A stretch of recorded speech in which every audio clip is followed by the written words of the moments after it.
When Match of the Day first visited Hillsborough in the 60s, the Sheffield Wednesday lineup included stalwarts like left-back and captain Don Megson, centre-half Vic Mobley, number 6 Jerry Young, inside forwards John Fantham and David Ford, and between them young Jim McCalliog. The stadium itself was undergoing renovation. Hillsborough had been selected as a World Cup venue for the summer of *66, and new stands would make it one of the best grounds in England. Very good move there by McCalliog. Tip out to Fantham, and it's the first one. No, it's hit the post. I wonder how much that was saved from going in by the already cut up goalmouth. Macedo just kicking out off the head of Fantham there. 27 minutes gone in the first half and still as yet no score. But there could be now. And there is. The referee has a quick look and it's Ford, the inside left, that has put Sheffield Wednesday 1-0 in the lead. Wednesday, and it's Migson now. Fantham getting up. Fantham being held down by Dempsey. Oh, and I don't know whether that's been saved or not, or whether it's a shot that's gone over the bar. Dobson, and it's Wednesday that are beginning to come more into the game now. They seem to have had a rest spell, and it goes out to Quinn. Quinn clipping it across there. McCalliog, and a magnificent save there by Macedo, and that was definitely in the corner of the net. Superb effort there by Macedo.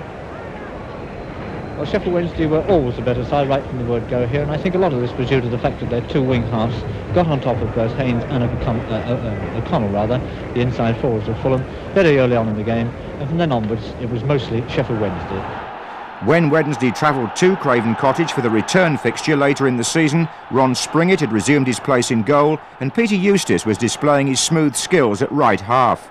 This was to be a match full of goals, with Wednesday twice taking the lead. Oh, and Filowich having a goal put in the net by McClellan, the goalkeeper, after only 2 minutes play.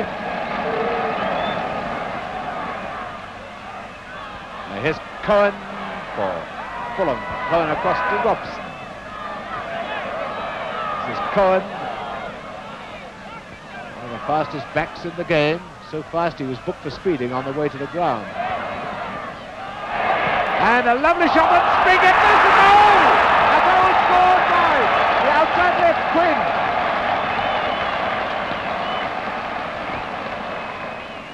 Here comes Smith, the right back of Sheffield Wednesday. And a beautiful header by McCalliog, and that's the second goal for Wednesday.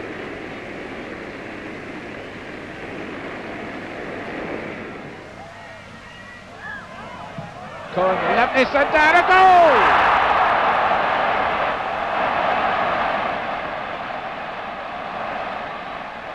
Well, now Leggett, he scored! Earl has scored! Earl has scored for Fulham. And Robson to take perhaps the most vital penalty of his life. 4-2. That penalty from future England manager Bobby Robson meant defeat for Wednesday, but in the FA Cup it was a different story.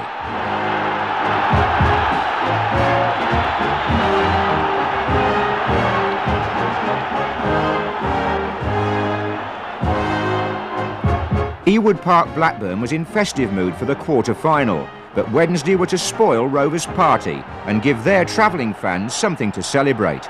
Else for the goal kick for Rovers. Harrison turning it inside, and Eustace not able to get it clear, and the ball goes back eventually to number 3, Newton, and there's a bad mistake there. My goodness me, Quinn was in on that very quickly from that bad pass back there by Newton. Quinn just pushing it on over for Fantham, and he's got the legs of Clayton, and that must be the first one. Yes, it is. There it is. just short of 12 minutes then in the first half, and it's Ford, the inside left of Sheffield Wednesday, to put them 1-0 in the lead. Mobley didn't come up quick enough, otherwise we would have had 3 Rovers players, and a great effort, and it's a goal! A great effort there. And unless I'm very much mistaken, it's Byram, the inside right, that scored that from just outside the penalty area to put Rovers back now on level terms with just 32 minutes gone in the first half. The score now, Rovers 1, Sheffield Wednesday 1. Inside, getting the return ball. And that's the second goal, again by Ford.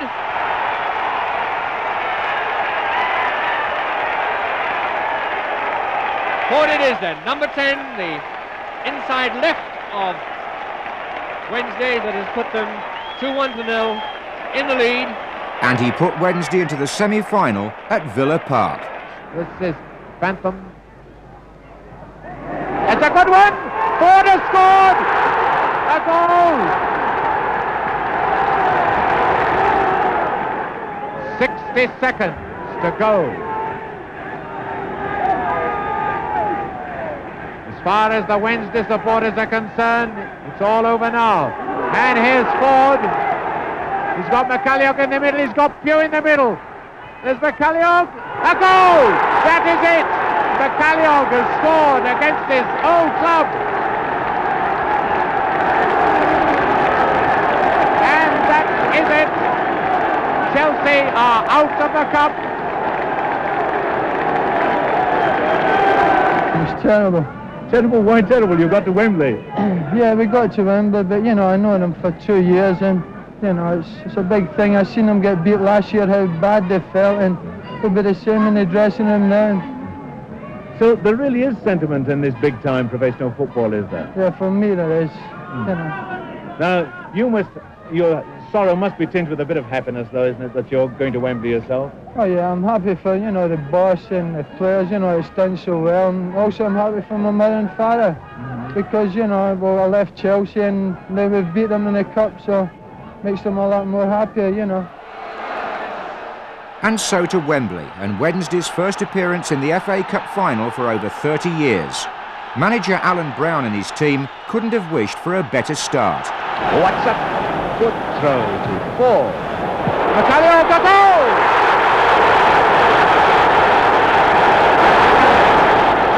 And McCalliog has scored for Sheffield Wednesday, and their number 8 is Ford. Can Alex Young do it? No. And it's Phantom taking over. So well. Oh, he's going for a lovely movement. It's going to be the second goal by Ford. A goal. And that should just about clinch it. Wednesday's Cup, it's Ford.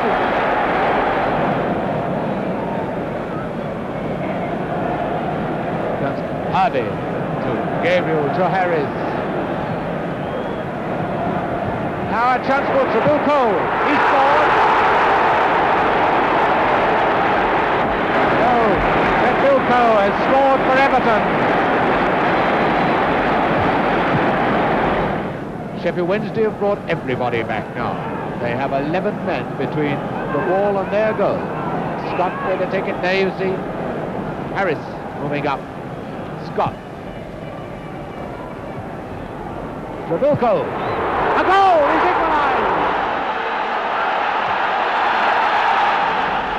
Everton buzzing around with much more purpose than they were doing. They're covering the gaps, making it almost impossible for Wednesday to create space, and now a great chance of that mistake by Jerry Young. It's Temple, and it's the third goal.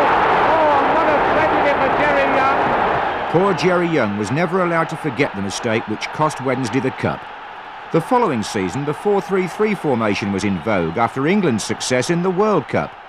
Wednesday's goalkeeper, Ron Springett, had been a member of Alf Ramsey's squad as understudy to the great Gordon Banks. Their teams met at Hillsborough in the First Division. Wednesday were unbeaten in their first 4 games and yet to concede a goal. Roberts. And here comes Gibson, number 10, with a lot of room. There's Dugan, and that will be number 1, the first goal this season against Sheffield Wednesday, scored by Dugan. 32 minutes gone.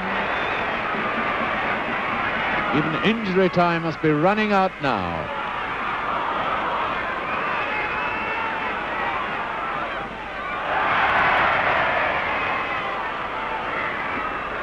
Yes, Norman, the left back, left full-back, Leicester. Oh, it's a goal! A goal in the last seconds! And it's Hugh that's done it. Banks has come out to appeal that he was fouled. The last seconds, it's Hugh, the number 7, who got it, and the whistle goes. They're not going to kick off. The game is all over. It's 1 goal each, a sensational ending. The goal with the last kick of the match, scored by number 7, Graham Pugh. Well, what a finish to a football match. Hillsborough, the magnificent ultra-modern home of Sheffield Wednesday, is cold and wet for this game against Tottenham Hotspur, whom no one can ever remember winning a league game here. The Sheffield Wednesday side for the first time at home includes John Ritchie, the £70,000 signing from Stoke City. It's hoped that Ritchie, who'll be wearing number 9, will put some punch into their attack. Well, he's big enough and he looks strong enough, doesn't he?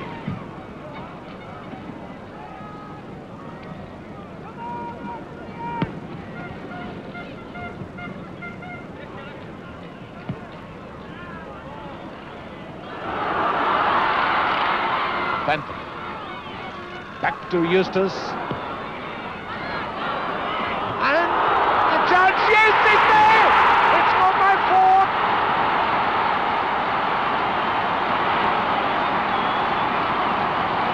And the man who laid it on for him was John Ritchie. With only 6 minutes left, there's the boy who did it, David Ford.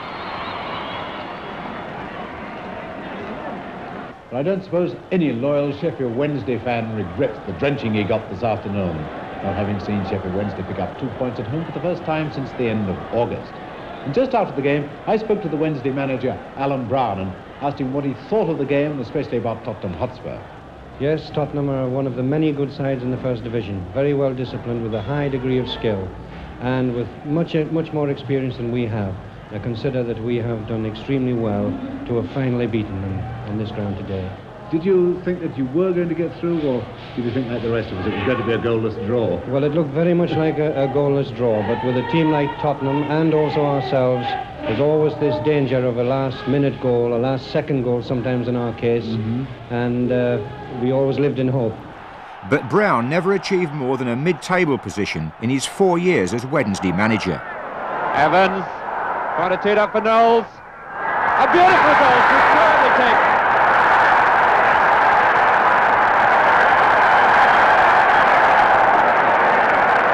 Four and a half minutes gone, and the two birthday boys combined to put Wolves ahead. Evans set it up there for Peter Knowles. Alan Evans only 18 today, Peter Knowles 22 today, and with something to celebrate right at the start of this match. Usher with the call. What is a good one? Vic Mobley. Eustace. Ritchie, and he's onside. There's a wonderful chance here for Ritchie.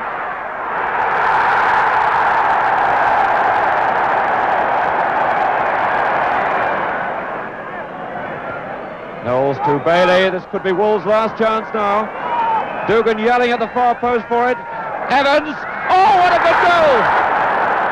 A 2-2 draw there, and the following season the Match of the Day cameras focused on the debut of Alan Warboys, who had joined Wednesday from Doncaster Rovers. His first appearance was against Tottenham at White Hart Lane, in a Wednesday lineup which had changed little since Jack Marshall had succeeded Alan Brown. His team certainly succeeded that day. Indirect free kick.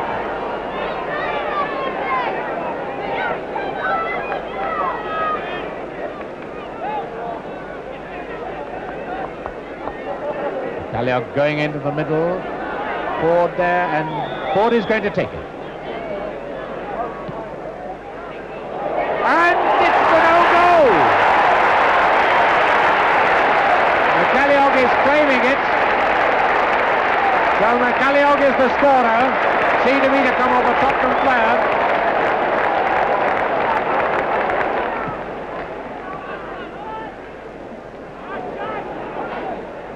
With him, back to Eustace. Oh, great one! Oh, a great shot. Jennings still doesn't know that one hit the bar. England going on the far side of the penalty box, being shadowed by Warboys. In moves England, he's got hold of it, and scored! On the edge of the penalty area, the fair-haired fellow, that's Mobley, number 5, in the dark shirt. Now shadowed by Chivers. Witham the goal! Witham has scored in the last minute. The scorer of that goal had a short but productive career at Hillsborough. Jack Whitham was unlucky with injuries, but scored exactly 1 goal in every 2 games he played for Wednesday over 4 seasons. This is Peter Eustace. Good ball. Jack Whitham almost there. Whitham's there, he scored! He's there between the two. It was a good ball from Eustace.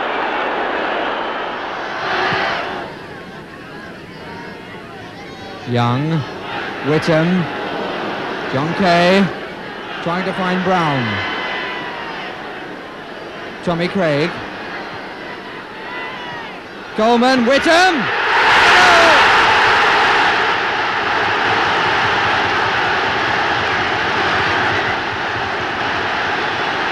Rejected, John Osborne.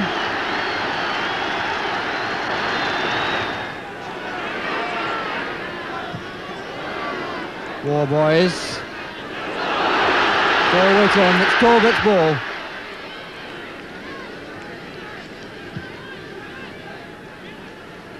Martin, Saget.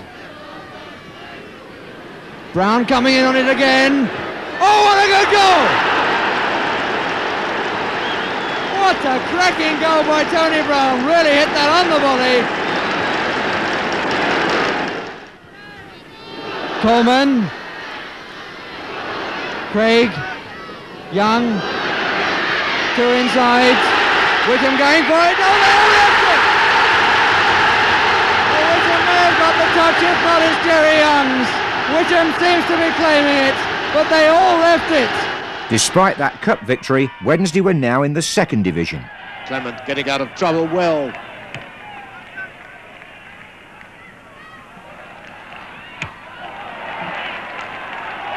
That has not gone out of play. Well, Sinclair deserved all the luck that was going in. The only man who would chase that ball.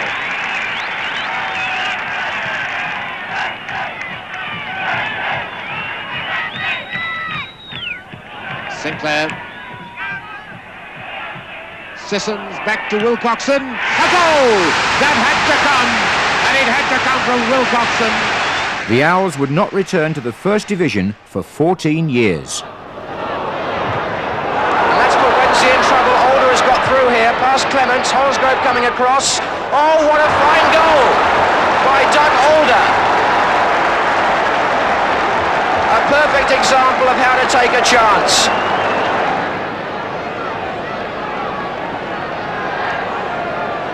Now again, the ball to be aimed at those big men in the penalty area. Appeal for handball, it's been given. Against Gordon Bolland.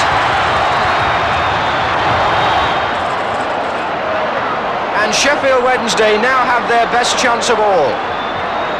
Tommy Craig takes the penalties for Sheffield Wednesday, scored from 2 this season. And it's now down to Brian King as far as Millwall are concerned. Halfway through the 2nd half, can he make it 1-1? Yes! Tommy Craig had been Sheffield Wednesday's first 6-figure signing and Britain's youngest £100,000 player when he joined them from Aberdeen at the age of 18. Penalties were one of his specialities. One came in a dramatic start to an FA Cup tie, thanks to another crowd pleaser signed from Scotland. Willie Henderson getting his first touch.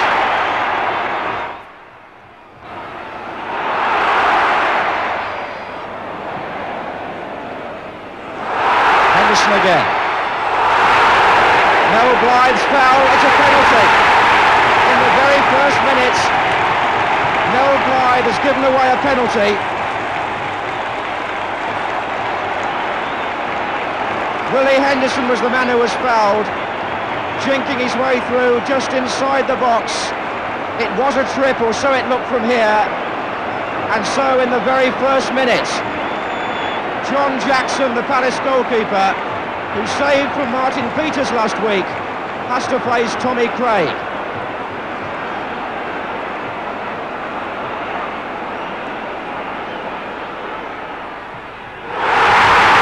And the second division side ahead right at the start.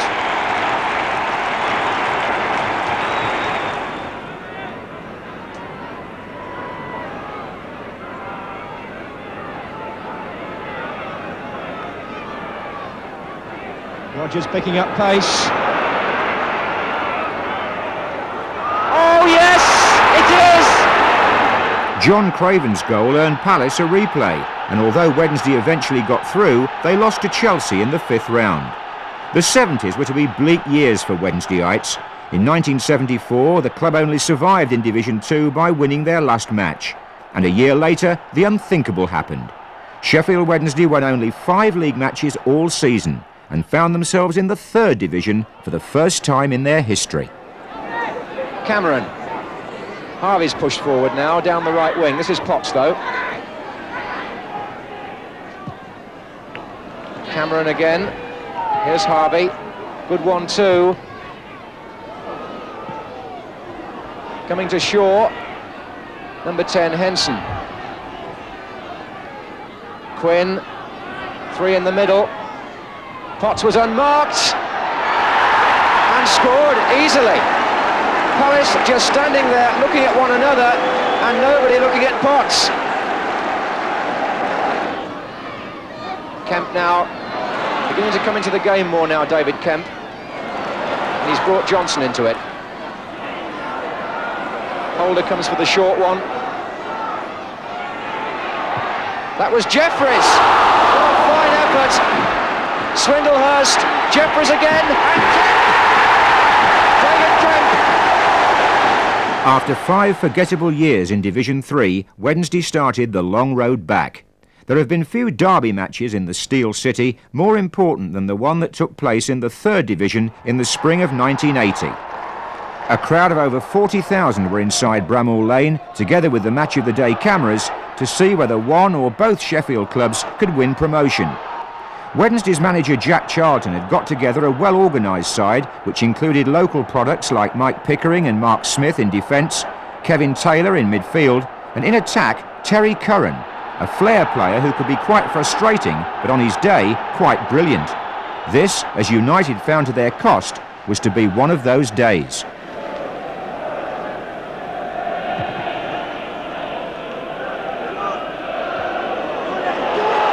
Looking for Curran, who's pulling who?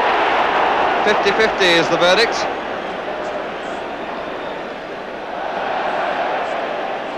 Curran very nearly put in by John Lowe. Certainly something of a wrestling match was going on too, as Curran tried to get onto the pass. It's Grant.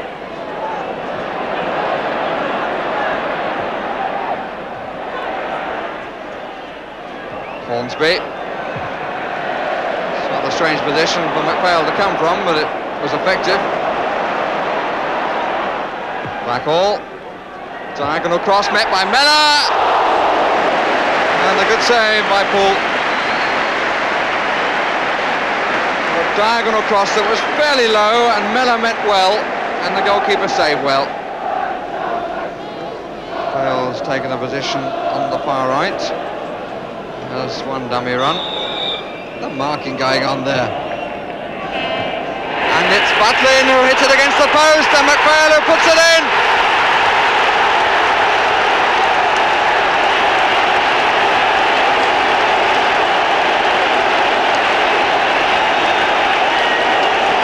Well, there was a real catch-as-catch-can going on there. And they got away. It was Butlin who got up extremely well with the looping header. It came back off the post, and John McPhail who put Sheffield United in front. A fair spell of pressure this by Sheffield Wednesday.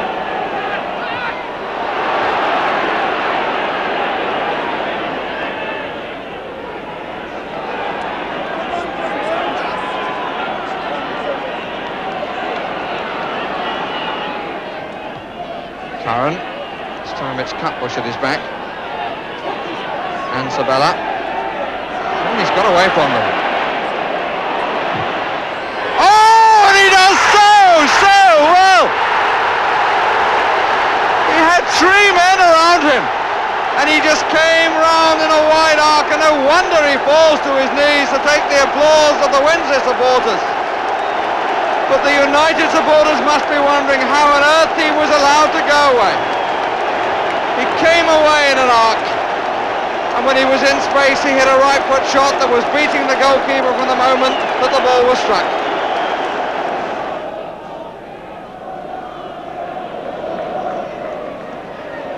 Curran. Back ball.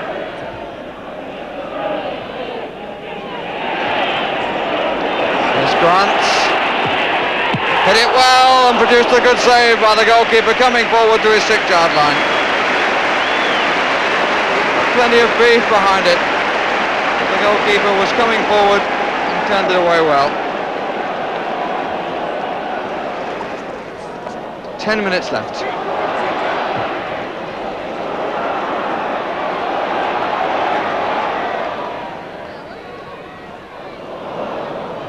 Hornsby. Curran on the touchline, faced by Tibbett. Taylor's shot, and well tipped over. A couple of good saves in this half by Terry Poole. That one from Kevin Taylor. The referee has now checked his watch 3 times. Here's McPhail, whose goal was to be wiped out, and Jack Charlton, I'm sure, very content with the 1-point gain from this Sheffield derby. In fact, that point, thanks to Curran's wonder goal that will be talked about in Sheffield for years, helped Wednesday clinch the 3rd promotion spot while United faded. Curran played in the 2nd division for Wednesday, but later moved across the city to play for United, one of 13 clubs in his nomadic career. But for now, for Wednesdayites, the 5-year exile in the 3rd division was over, and the celebrations would not end here. The famous blue and white stripes were being worn by players perfectly equipped to do well in the 2nd division, and within 2 years, Owls supporters were talking of a return to the 1st. Jack Charlton's uncomplicated method, a sound defence and good counter-attack, was effective at home and away. Gary Megson for Sheffield Wednesday on the break. They've got 4 others forward here. One of them is Bannister. Pearson's in the middle, so too is McCulloch, and there are 3 others in support. McCulloch hit the bar, Pearson! And the substitute scores within a couple of minutes of coming on. Oh, they've left Megson free.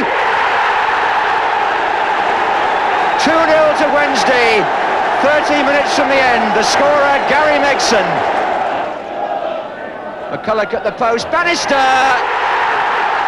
Gary Bannister was part of a new-look attack which now included Gary Megson, son of former Wednesday skipper Don, and the Yugoslav Ante Mirocevic, a record signing at £200,000, the most expensive purchase of the Charlton era.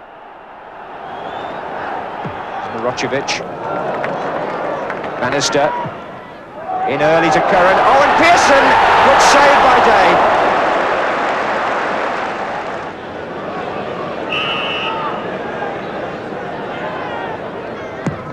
Well, it looked from this angle as though it was going to go in. Tremendous shot from Gary Megson.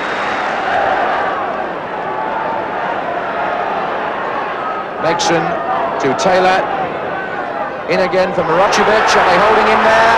And Taylor ran on and scored. Kevin Taylor for Sheffield Wednesday. 10 minutes into the second half. The free kick taken by Megson. Ante Mirocevic was a headache there for Orient. He just protected and shielded the ball long enough. It finally went through to Taylor, he scores his 7th goal of the season. Little personal triumph for him because it's his best season as a goal scorer now.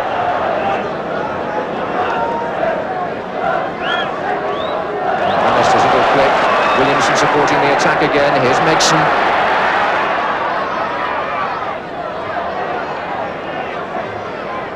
Williamson. Curran. Little bubble on the pitch, but here's Megson. Floated it, off the post, goal! Oh, what a beauty. Well, the fans enjoyed that one. It happened right in front of them. Curran originating things out on the left. The ball played for Megson, and that shot, always going away from Mervyn Day, caught the inside of the post and came back inside. Well, Gary, you do seem to have made a habit of scoring goals when we've come along with the Match of the Day cameras this season. Yeah, I do, John. I wish you could come to every game down here, because I scored when you brought them down to Luton, and last week against Oldham, and again today. Which one of those three gave you the most satisfaction? Can you remember them very vividly? Yeah, the one at Luton was my first goal, so I can remember that one. McCulloch, Megson! And the one last week was from a corner that we've been practicing for months, and that's the first time it's come off. Oh, they've left Megson free! But I think the best one was the one that I scored today. We got the ball down to the byline and it got all bottled up and we brought it out, and Terry Curran did very well to hold the ball up. And I asked for it once and he didn't give me it again. And then I asked for it again and then he did give it me, so I just chipped it. Gary, you've come to Sheffield Wednesday as your third club, but your father was a great favourite here, one of the most famous captains of Sheffield Wednesday. Yeah. Does that mean the club means something special to you? Yeah, it means quite a lot to me, because I used to sit in the stands when I was a young lad. And when I moved from Everton, I said to my father at the time that it was this would be the only club that I would drop out of the First Division for. Gary Bannister had been signed from Coventry City, and his 22 goals in his first season made him the supporters' player of the year. Shelton, Pearson, must be surely this time. Bannister the scorer. Nice move. Sheffield-born striker John Pearson had joined the club straight from school. He marked his early Wednesday appearances with some useful goals. Bannister and Baxter.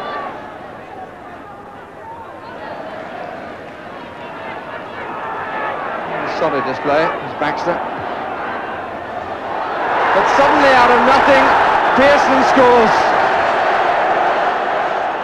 Wednesday missed promotion by a single point in 1982, and the following season enjoyed a splendid FA Cup run. In the 6th round, they were drawn against another second division side, Burnley, at Turf Moor. Donachie is coming to Kevin Young. Donachie made room for the shot, tried to find Taylor, and Bowler got a hand there, and a penalty. Bowler got a hand there. Trevor Stephen was the player who was going in. The referee looked up at his linesman and said penalty. Protest from the Wednesday players.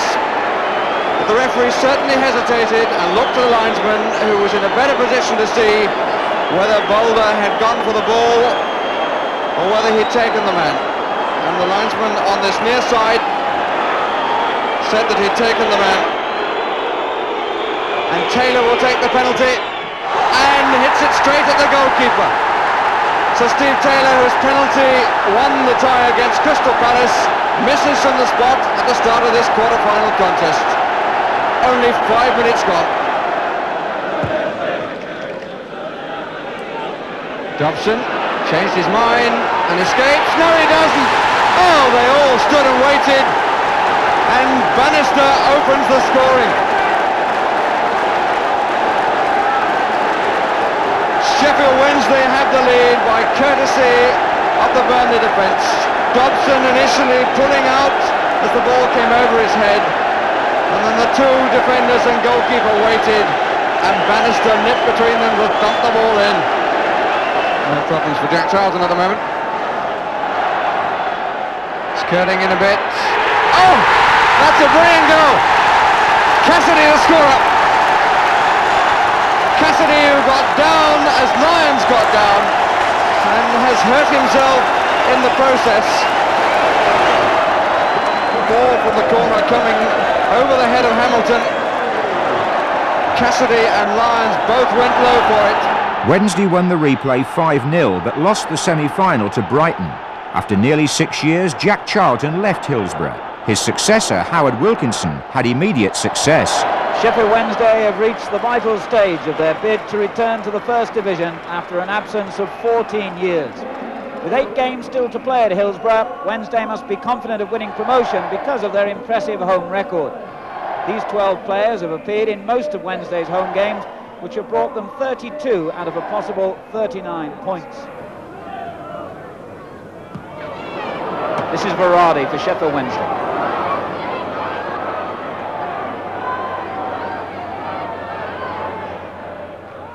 Grit made it difficult for him, but he did well. Madden. Oh, and a snap out of the Bannister, a superb goal. Only 5 minutes gone, and Sheffield Wednesday take the lead. Imre Verardi helping to set it up with that fine run down the left, holding off Grit's challenge, playing it back for Madden. His cross was dangerous, but how well Bannister finished. Play restarts with a drop ball, which Shelton wins very well. Now, Cunningham's pace proves superior to that of Grit. Bannister's cross. Megson coming in. Right at the bar and away by Berry. Well, so close Sheffield Wednesday then. Hales up. Smith forward. Madden's interception. Cunningham gets in behind the defence. And what a brilliant save. What a brilliant save by Johns. Cunningham got in behind the defence, held off Dowman's challenge. The shot looked bound for the top of the net. Johns made sure it's a corner. Ronnie Moore gets it clear. Straight back to Megson though. Cunningham up well. And it's in. Shirtlift diving full length on the line to turn the ball in. And poor Nicky Johns, who'd made that brilliant save, is beaten from the resulting corner. Cunningham heading it back across the face of goal. Shirtlift diving forward. It's 2-0 to Sheffield Wednesday. Charlton now know that they've got a very, very difficult job on here. Sheffield Wednesday, one of the most prolific scorers at home in the division. Charlton's scoring record away from home is very poor. They could be facing another uphill hurdle here. Cunningham, it's 3-0. Well, just as I was about to say it, Cunningham proved it. 3-0, the break down the left, 2 goals in the space of a minute. It was so easy when the ball came in. Cunningham just had to side-foot it into the corner of the net. Megson forward, Cunningham, great pace, penalty. It had to be. Nicky Johns out so quickly to try and match the devastating pace of Tony Cunningham. The inevitable conclusion as goalkeeper and striker met a penalty. Sterland against Johns. Well, he really hit it with some power, but Nicky Johns was having a remarkable day. Turned it over.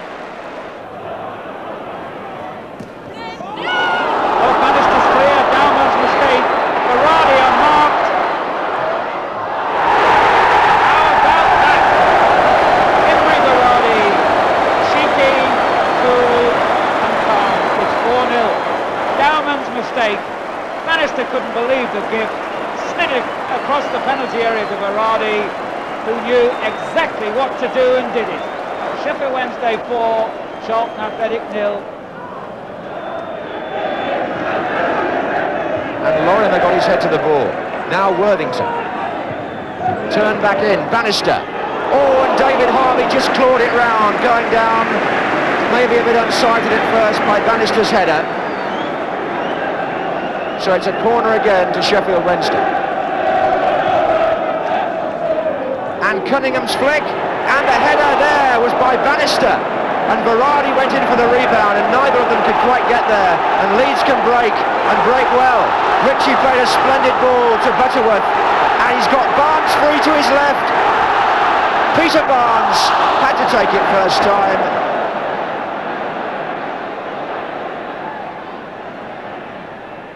Megson tucked it back, Bannister's there this time. Bannister, is it going in? No! Martin Dickinson off the line.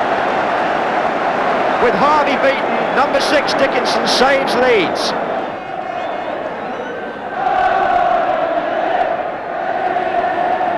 Still Oliver. Cunningham's on the far post with a header back, and Bannister was there, and it's gone through for a goal.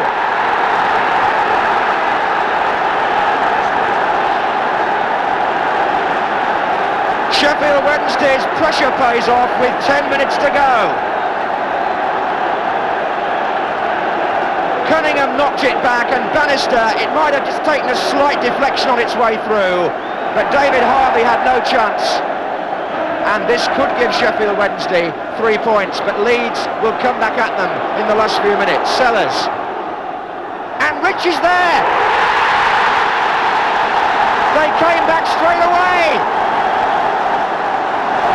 Sellers with the cross, Ritchie the header, and Sheffield Wednesday caught sleeping but appealing for handball surely. Was it his hand? That's the big question, because when the cross came in I thought it was the hand of Ritchie, and the goalkeeper thinks so too, and the referee must surely speak to the linesman. It looked to me as though it might have been his hand and not his head from here.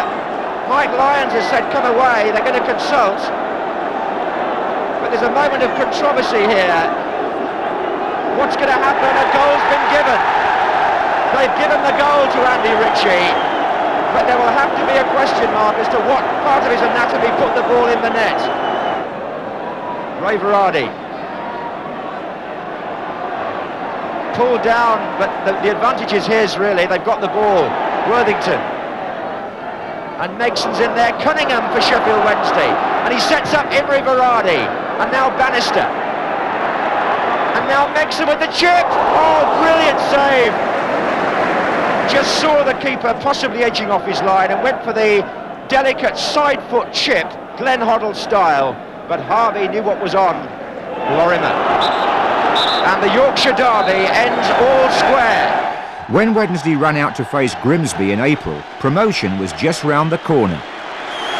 A typical Hillsborough welcome for Sheffield Wednesday, whose loyal fans appreciate they're now within 5 points of their manager's original promotion target of 80.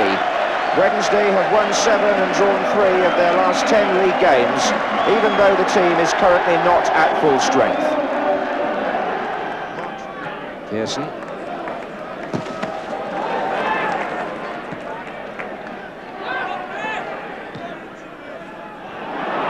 Here's Shirtliff.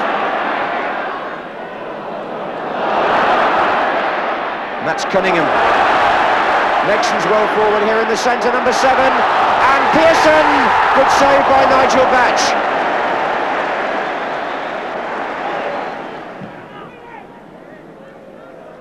And Pearson's header and Cunningham closing. And Moore, did he hold him? The referee says penalty. Cunningham went down under challenge from Kevin Moore, who feels aggrieved. He's looked across at the linesman, but the officials had no doubt, and they've awarded Sheffield Wednesday a penalty. And Sterling scores. That was one of 26 victories in a second division promotion campaign that saw Wednesday finish runners-up to Chelsea. After 14 years, they were back in Division 1. Chapman in a line with the left post, Varady with the right, Blair just behind the two. Looking for the nod, or here's Varady, and it's there. Goal coming right on the 15th minute and totally justified on the balance of play. Nicely worked free kick. Chapman with the chance of the nod back to Blair, or the nod sideways to Varady, chose the latter, and Varady was able to squeeze the ball under Ray Clements. Hazard. Useful. Falco. Oh, and between them they made a mess of it, and Falco will claim it.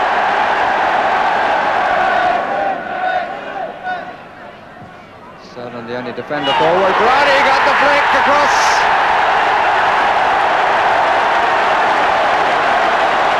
And Clements with his legs apart as Marwood gets the goal. They didn't need Mel Sterling. The ball came shorter to Berardi, who flicked it across, and Brian Marwood very much a Johnny on the spot. That time made it count. Spot the Infringement was a game within a game at Hillsborough as referee Tom Fitzharris awarded Wednesday an historic number of penalties.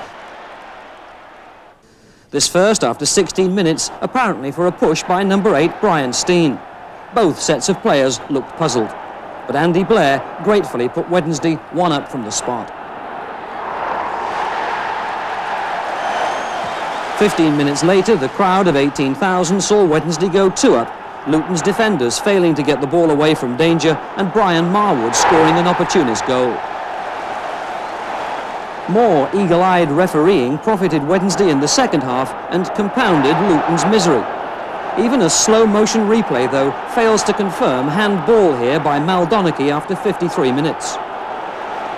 But Blair scored number 2 and set himself up for the first hat-trick of penalties by a league player for 6.5 years. Not even Luton complained that Stacey North's challenge didn't merit a penalty. That little piece of history led to a dramatic League Cup quarter-final replay. Wednesday now with 6 players in the Chelsea penalty area. Oh, it's there!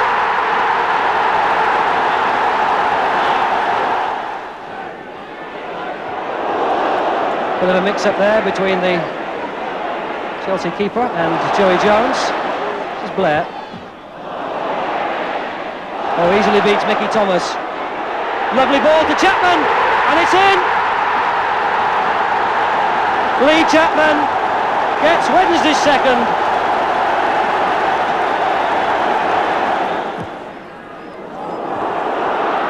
Marwood. Lee goes down, still Marwood in possession. Tries a little chip. What a magnificent strike. Chelsea starting the second half with their substitute Paul Cannaville on. Colin Lee's the man who's gone off. So Chelsea with problems at the start of the match, and they've got more now in the second half. Cannaville playing out wide on the left and involved early. Oh, what a start! Was that his first touch of the ball? Astonishing! Speedy for Chelsea. Mickey Thomas. Kerry Dixon wasn't offside. Is this number 28? Kerry Dixon took that awfully well. A quality finish from a quality player. Speedy to Nevin. Now let's see something from little Pat Nevin. And forced to turn by Mick Lyons. Magic goal by Mickey Thomas. It's 3 apiece. The ball for Dixon to chase, and he'll get there. Oh, he's found Cannaville! Chelsea have done it!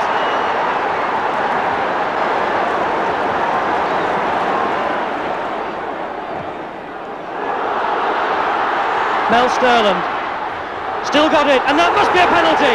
What a foolish trip by Rugby in the last minute of the match. Mel Sterling against Nizveski. Unbelievable. It's 4 apiece. The full drama of a great cup tie was evident on the Hillsborough Kop as Sterling took that last-minute penalty.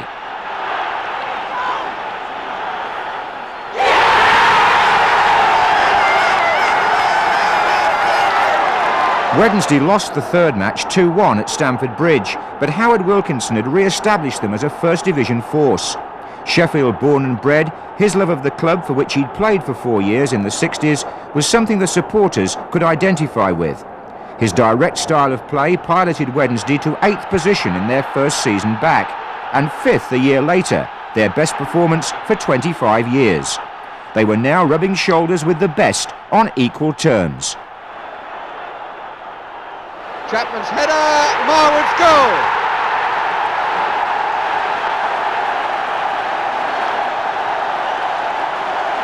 Wednesday had the lead in the 57th minute. Marwood's 9th of the season, nothing that Bruce Grobbelaar could do about it. And the goal coming as a result of an awful back pass by Alan Hansen, which produced the corner. Dalglish to take. And Walsh didn't, but coming at the back in the 85th minute was Mark Lawrenson. Striker Lee Chapman was an effective early signing by Wilkinson and contributed 57 goals in 3 seasons. In 1986, Wednesday were involved in another FA Cup run, away to Derby in the 5th round. Christie. Blair. Oh, he's given it away to Gregory and Davison. He's onside. It's Bobby Davison for Derby. It's a goal. He's marked his return with his 19th goal of the season in the 23rd minute.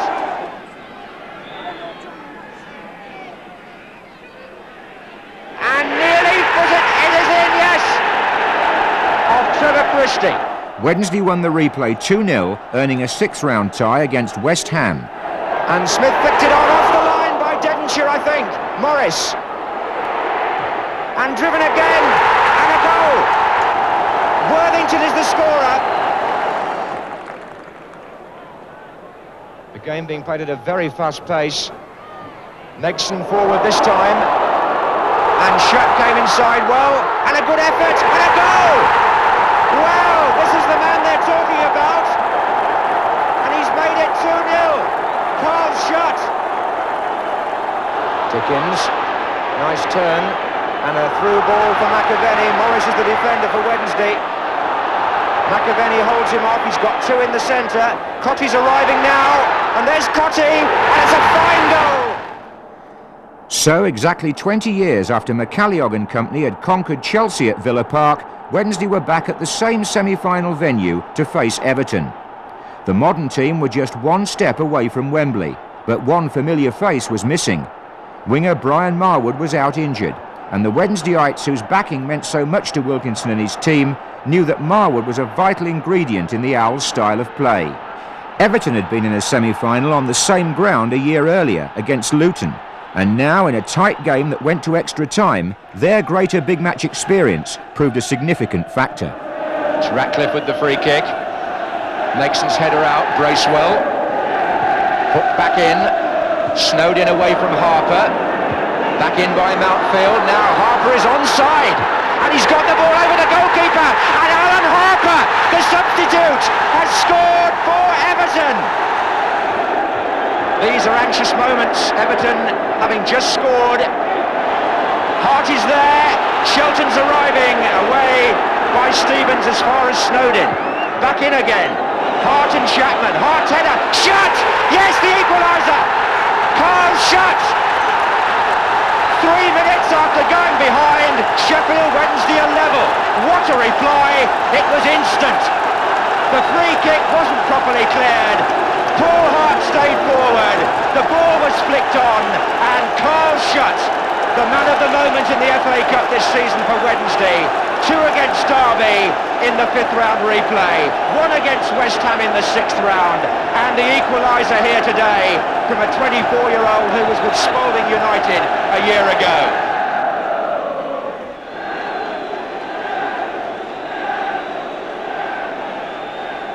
Reed. Stevens. Bracewell. Heads it back in. Richardson. Mountfield is still forward. Bracewell. Sharp is hovering dangerously. Goal! What a finish by Graham Sharp! It was a good diagonal ball, but Sharp finished that majestically. And scores to send the Evertonians back into raptures. And to send the Wednesdayites into deep depression. The Owls did get to Wembley in 1988 in the Mercantile Credit Centenary Festival. They lost the final on penalties to Nottingham Forest after winning this semi-final. Wilson on his left foot. Oh, what a fantastic goal! What a magnificent strike by Colin West. Unbelievable. It was a time of change on TV too.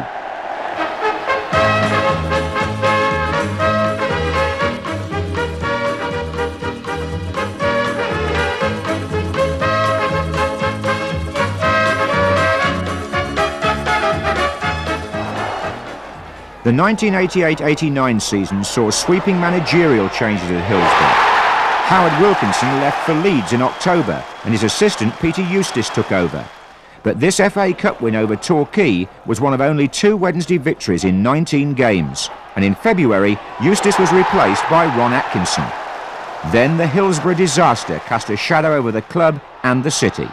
A year later, Wednesday were relegated on the last day of the season. But the 1990-91 season saw them make a spirited bid to regain their Premier status at the first attempt. Names like Roland Nielsen, Nigel Pearson, John Sheridan, David Hurst, Carlton Palmer and Paul Williams took the club into a new era. The close relationship between team and supporters was as binding as ever. Sheffield Wednesday continues to be one of the most cherished and respected football clubs in the country.